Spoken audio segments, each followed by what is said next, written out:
नमस्कार।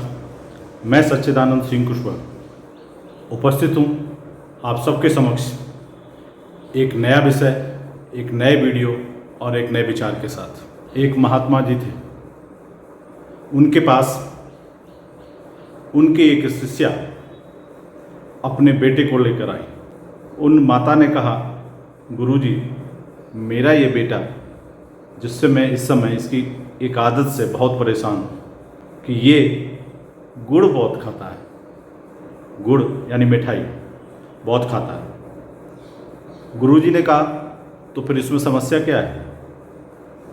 उन शिष्या माता ने कहा, गुरुजी, किसी भी चीज़ की अति होती है और इसको हर समय गुड़ चाहिए। सुबह उठते ही गुड़ चाहिए, खाने के बाद गुड़ चाहिए, सोने से पहले गुड़ चाहिए, और इसके अलावा भी अगर कोई समय मिलता है तो इसको गुड़ चाहिए। आप ऐसा कोई उपाय करें, आप इसको समझाएं, जिससे ये बच्चा जो गुड़ की जो अति किए हुए हैं वो नियंत्रण में आए, क्योंकि अति किसी भी चीज़ की खराब होती है। गुरुजी ने 2 मिनट आंख बंद की और फिर उन शिष्या से कहा कि आप इस बालक को 1 सप्ताह के बाद मेरे पास लेकर आना, फिर मैं इसे समझाता हूँ। वो शिष्या चली गई। 1 सप्ताह बाद वो फिर अपने बेटे को लेकर आई और उन्होंने कहा कि गुरुजी, अब आप समझाइए।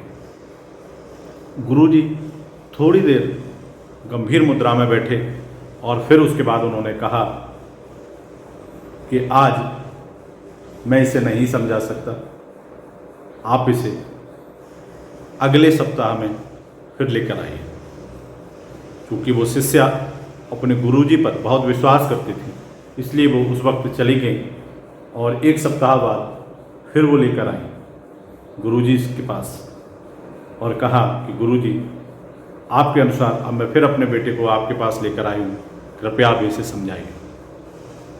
गुरुजी ने बालक की तरफ नज़र मिलाकर देखकर कहा कि बेटा, तुम्हारी माँ जो कह रही है वो बात सही है।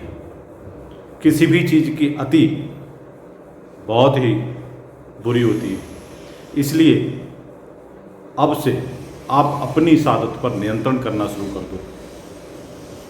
गुड़ की जो अधिकता मात्रा में जो आप इस्तेमाल कर रहे हैं उस पर नियंत्रण शुरू कर दो, और अब से आप जितना माँ बोले उससे ज़्यादा बिल्कुल भी नहीं लेना। और ये कहकर गुरुजी अपने आश्रम में चले गए, अपनी कुटिया में चले गए। माँ अपने बेटे को लेकर अपने घर चली गई और आश्चर्यजनक रूप से उनके उस बालक की बुद्धि में वो बात बैठ गई और उसने अपनी उस आदत पर नियंत्रण पा लिया। कुछ समय बाद जब वो शिष्या फिर से अपने गुरुजी से मिलने गई तो उन्होंने कहा, गुरुजी, जो बात आपने 2 बार बुलाने के बाद में बोला, ये बात तो आप जब मैं अपने बेटे को पहली बार आपके पास लेकर आई थी, आप तब भी समझा सकते थे, वो तब भी आपकी बात मान लेता। महात्मा जी ने मुस्कुराकर गंभीर मुद्रा में जवाब दिया कि बेटी, ऐसा नहीं है। जब आप अपने बेटे को पहली बार मेरे पास लेकर आई थी और उसकी जो शिकायत आपने मुझसे की थी, तो मैं उसे कैसे समझाता, क्योंकि उस समय मैं खुद भी बहुत गुड़ खाता था। मुझे भी गुड़ की ज़्यादा मात्रा में सेवन करने की आदत थी, इसलिए मैंने उस समय नहीं समझाया। जब 2 बार आपको वापस भेजकर जब तीसरी बार आपको बुलाया, तब तक मैंने अपनी उस आदत में सुधार कर लिया, मैंने नियंत्रण पा लिया। तब मैंने उसको समझाया और उसका असर आपके बेटे पर हुआ।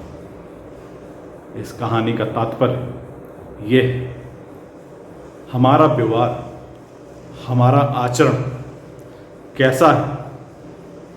यदि हम नियंत्रित हैं, यदि हम सदाचारी हैं, हमारे अंदर अगर अच्छी आदत है, तभी हम किसी दूसरे को उपदेश दे सकते हैं, तभी हम किसी दूसरे को समझा सकते हैं। आपकी उसी बात का सामने वाले पर असर पड़ेगा जो आपके आचरण में है, आपके व्यवहार में है।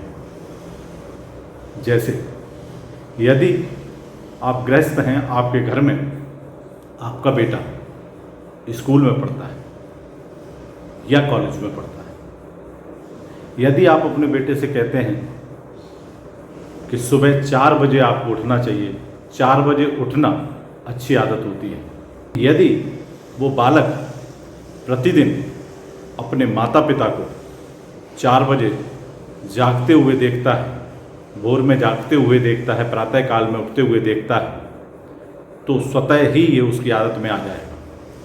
यदि आप सुबह 8 बजे सोकर जागते हैं और फिर आप अपने बेटे को बोलते हैं कि आप 4 बजे उठना शुरू करो, ऐसा कभी नहीं होगा। उस बालक पर आपकी बात का असर बिल्कुल नहीं होगा। इसी प्रकार से आप बालक को समझाते हैं कि नशा करना बुरी बात है और आप घर में नशा करके आते हैं। यदि आप खुद उस आदत के गुलाम हैं तो आप उस आदत को सुधारने के लिए किसी दूसरे को यदि कहते हैं तो उसका रत्ती भर भी उस पर फर्क नहीं पड़ता।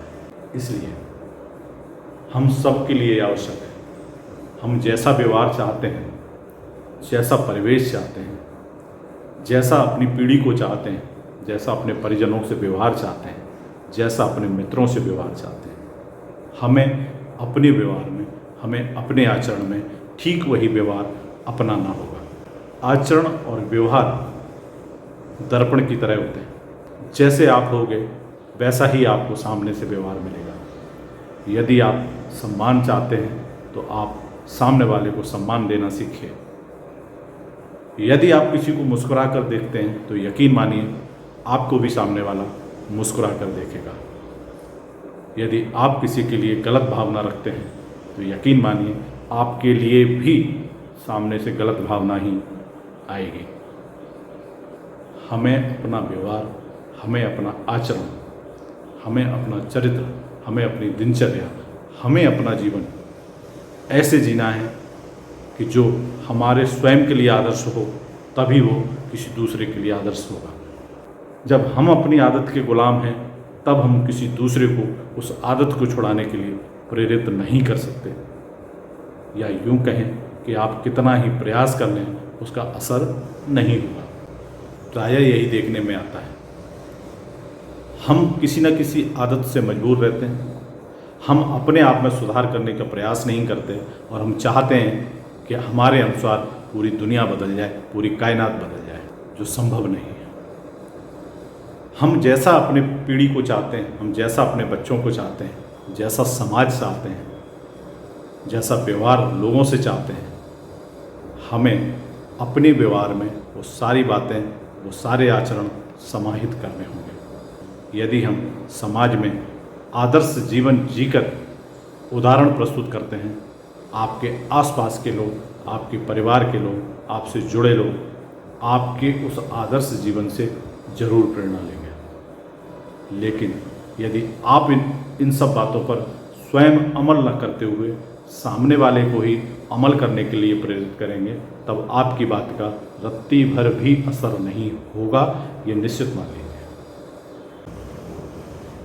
उम्मीद है हम सब भविष्य में या आज से ये प्रयास जरूर करेंगे कि जैसा हम समाज को चाहते हैं, जैसा हम परिवार को चाहते हैं, जैसे आचरण और व्यवहार हम दूसरों से चाहते हैं, वो सारे कर्तव्य, वो सारे व्यवहार, वो सारे आचरण, वो सारा आदर्श जीवन, वो सारे आदर्श दिनचर्या हम स्वयं पर पहले प्रयोग करेंगे, स्वयं उसे अपनाएंगे, तभी दूसरे लोग आपको देखकर प्रेरित हो सकते हैं, आपसे प्रेरणा ले सकते हैं, या आपकी बात को वजन देकर उस पर अमल कर सकते हैं। फिर मिलूँगा एक नए वीडियो में, एक नए विषय और एक नए विचार के साथ। तब तक आप सब स्वस्थ रहें, हंसते रहें, मुस्कुराते रहें।